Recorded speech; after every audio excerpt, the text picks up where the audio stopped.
Hey guys, my name is Joel Williams. This is Chase Elleby. We are two partners here at Williams Elleby, a personal injury law firm in Kennesaw, Georgia. Today we want to talk to you about the two secret things that you need to win your case. But the secret is they're not really secrets. They're pretty basic. So what are they, Chase? Right. So the two secrets, or two ingredients as I like to call them, are witnesses and documents, right? So let's talk first about witnesses. These are the easy ones, right? You got your eyewitnesses to whatever the event may be, right? So if you're in a car wreck, if somebody saw the wreck, that's an eyewitness. If you were to slip and fall at a restaurant and someone was sitting at the table next to you eating and they saw you fall, that's an eyewitness to the event. Another category of witnesses are what we call before and after witnesses, right? These are family members, folks that you might work with that can testify or speak to how you were before an incident, a wreck, an injury, whatever it might be, and how you are afterward, right? This is one where, let's say you have a real bad back injury and you can't do certain things. We call these witnesses into trial to tell us about Joel. Okay, what was Joel doing before the wreck? Well, Joel was super active. He was playing golf all the time. He was playing with his kids all the time. But since this wreck, he can no longer do that, right? So these witnesses are very important because they tell the story to the jury about how the wreck or the injury or whatever it may be impacted that person. Yeah, it kind of brings it home outside of the cold and dry medical records. It helps the jury empathize and understand the day-to-day losses that somebody goes through, which helps prove the pain and suffering or intangible damages that you'll be seeking.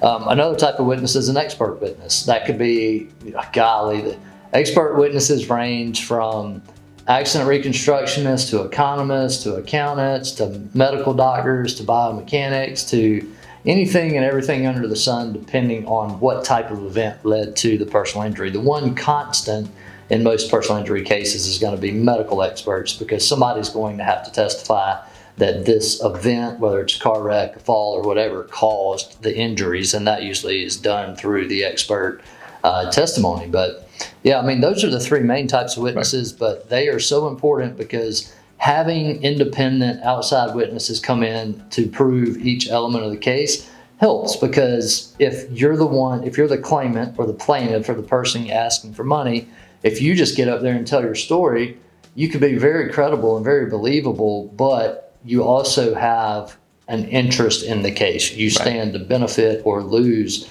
the case. And so if you bring people in that don't have any kind of collateral interest in the case, they're just independent, then that can help push you across the finish line. Now, what about documents? Yeah, so documents, I kind of like to categorize as like documents and things, right? So documents are going to be, let's say, your medical records, medical bills, police report. The things part comes in because you have videos, audio. If you do an open records request, for instance, from a crash investigation, you might have the dash cam or the body cam from the police officers. You have things like demonstrative aids. Now, those aren't necessarily evidence, but things we use at trial to show the jury, maybe what the injuries are, right? Say a medical board that, a drawing that shows what type of surgery it was, right? So these are documents and things that help to prove your case.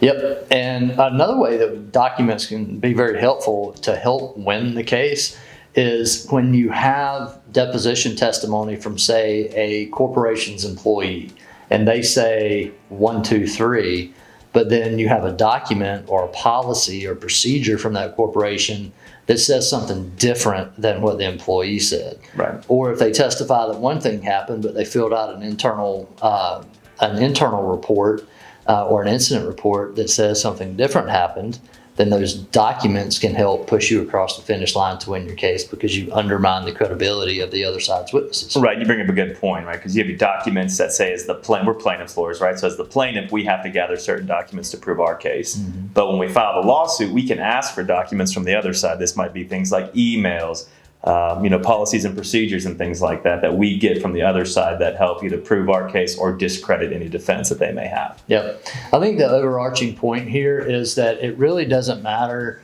how good of a person you are. It doesn't matter how good or top rated your lawyer is. If you don't have the witnesses to prove your case and you don't have the documents to prove your case, you're going to lose your case. So those are the two things that you really need, and it's in your best interest if you go ahead and secure those witnesses and secure those documents as quickly as possible so they don't get lost as your case is working its way through the system.